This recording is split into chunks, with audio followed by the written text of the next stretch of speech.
이 이야기는 버튜버 업계 전체의 이야기입니다. 버튜버는 영어권에도 퍼진 문화니까요. 그리고 이해한다면 이 의미를 좀 더 정확히 읽어낼 수 있습니다. 버튜버의 은퇴. 버튜버의 은퇴는 크게 세 가지 명칭으로 불립니다. 졸업, 계약 해지, 계약 종료. 그런데 이 명칭은 버튜버를 떠나서 일본 엔터테인먼트 용어라고 이해하시면 됩니다. 버튜버도 엔터테인먼트 쪽에 크게 영향을 받았으므로 관습적으로 사용해오고 있던 걸 수입해온 케이스이죠. 그렇다면 이 세 가지 명칭을 왜 쓸까요?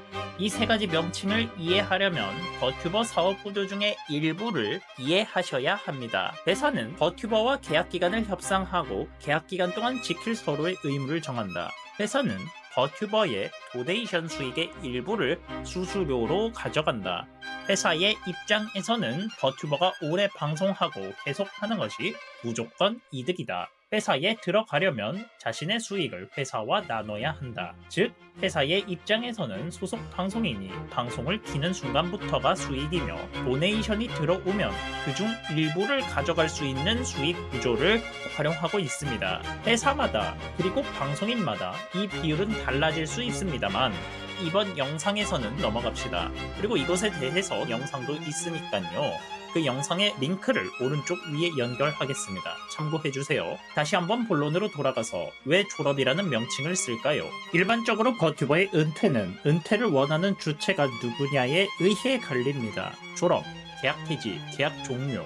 대충 감이 오시나요? 졸업은 방송인이 원할 때, 계약 해지, 계약 종료는 회사가 원할 대로 줄일 수 있습니다. 자, 여러분이 버튜버를 관리하는 회사라고 칩시다. 여러분이 관리하는 A라는 버튜버가 있어요. 방송을 하면 수익이 들어옵니다. 그렇다면 이 방송인을 내보내고 싶은 이유가 무엇이 있을까요? 자, 이번엔 졸업의 케이스부터 한번 예시를 들어봅시다. 버튜버가 졸업을 하고 싶다고 회사에 보고해 왔습니다. 자, 이제 따져봐야 되겠죠. 계약기간 얼마나 남았을까요? 계약기간이 남았음에도 불구하고 졸업을 하고 싶다고 한다면 일단 회사는 계약기간을 지키라고 하겠죠. 계약기간이 끝나고 나서 재계약을 했겠지만 졸업을 하겠다고 했으므로 재계약 의사는 없을 겁니다.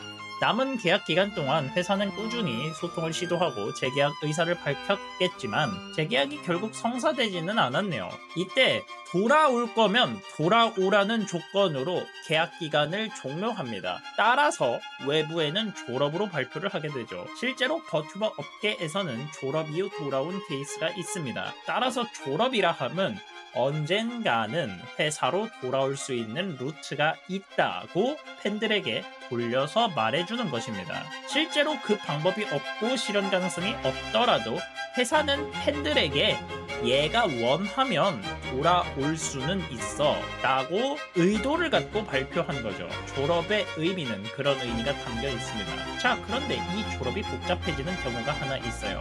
계약 기간이 남았는데도 불구하고 졸업으로 나가는 케이스입니다. 그 케이스는 실책을 회사가 저질렀고 그 실책을 외부에 공표하지 않는 조건 하에 나가는 케이스입니다. 따라서 일반적으로는 시청자가 영원히 알 수 없는 이유죠. 외부에는 졸업이라고 발표하지만 돌아올 가능성은 없겠네요. 계약 해지와 계약 종료는 둘이 비슷합니다. 회사가 버튜버와 계약을 하지 않기로 결정한 거죠. 계약 해지는 회사가 버튜버와 계약을 해지하고 싶을 때 계약 기간이 남았을 때 발생하고요. 계약 종료는 계약 기간이 얼마 남지 않았으므로 해당 방송인과 재계약하지 않겠다는 의미로 발표합니다. 그런데 아무리 계약서를 쓴 갑과 을의 관계라고는 하지만 회사가 계약을 해지하고 싶다고 팍 하고 끊을 수 없는 거잖아요.